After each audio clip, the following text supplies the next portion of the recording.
Oh boy, did I make a big mistake. Hey, I am Chuck the bureaucrat, and I made a huge mistake in my retirement process. See, there's a couple of decisions that you can't make until after you've actually retired. And what that means is there's nobody really pushing you to make sure that you make these decisions. I mean, they all but put a gun to your head to force you to make the survivor benefit program decision. But when it comes to veterans group life insurance, you make that decision on your own. And if you forget or procrastinate too long or you don't understand something, they don't care. And that is how I made my big mistake. See, you can't enroll in Tricare until after you're retired. Okay, you can do all the research and you can make your decision, but you can't actually enroll until after you have your retired ID card. And on that magical day, the day you're standing in your living room with a cup of coffee, wondering what you should do next, on that day, the clock starts ticking. You have 90 days from the day you retire to enroll in either Tricare Prime or Tricare Select. And the reason that those 90 days matter is because if you enroll in that window, you can get retroactive coverage, and there's no break in coverage. But if you fiddle around past that 90 days, no retroactive coverage.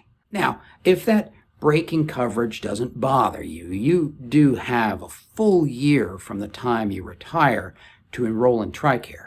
But if you still haven't enrolled 1 year after you retired, then the only time you can enroll in Tricare is during open season.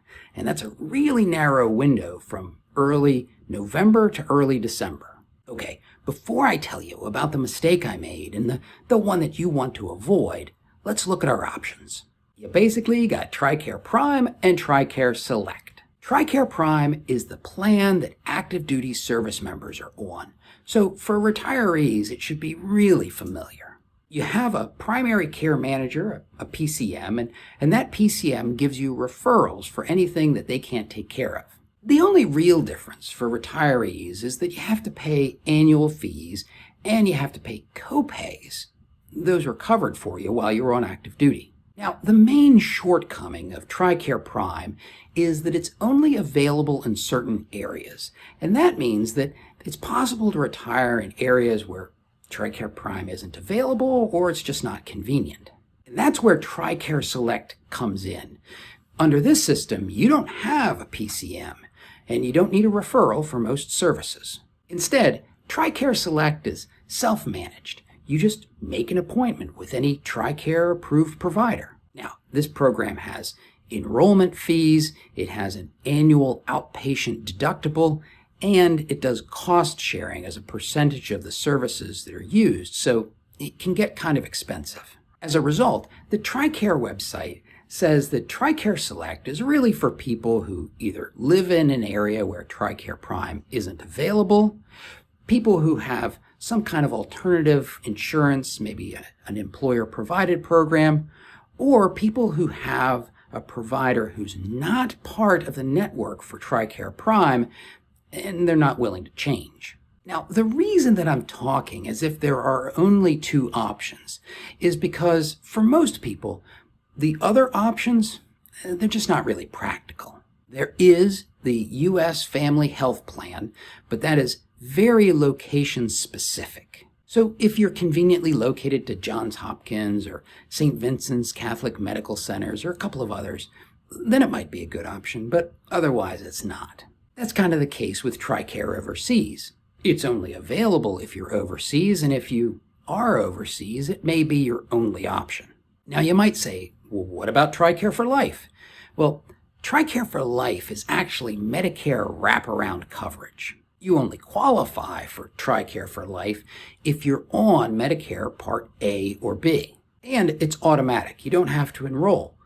Tricare for Life kicks in the first day that you're on Medicare Part A or B. So if you're a 47-year-old retiree, Tricare for Life is something you'll deal with later. Okay, so how did I manage to screw this whole thing up? Well, I kept putting it off. March passed, I'm halfway through April, and I'm like, I still got 90 days. And then my wife gets sick. Allergies turn into an ear infection, and she has to go to the doctor. And she comes to me and she says, "Did you enroll in Tricare?" "No." So she heads off to the doctor anyway, and I'm scrambling to enroll. Don't be like me. Enroll as soon as you retire. And I think this is so important that I'm almost afraid to tell you how everything worked out, because you'll hear this and you'll just procrastinate anyways. My wife got seen by a doctor, she got antibiotics, the ear infection went away, and our marriage is still intact. But the reason it all worked out is because if you are not covered by Tricare, you can still be seen at a medical hospital or clinic if there is space available. For my wife, it was, and everything worked out, but I would not count on that for medical care. Now, if you want to know what my biggest regret about retirement was, watch this video.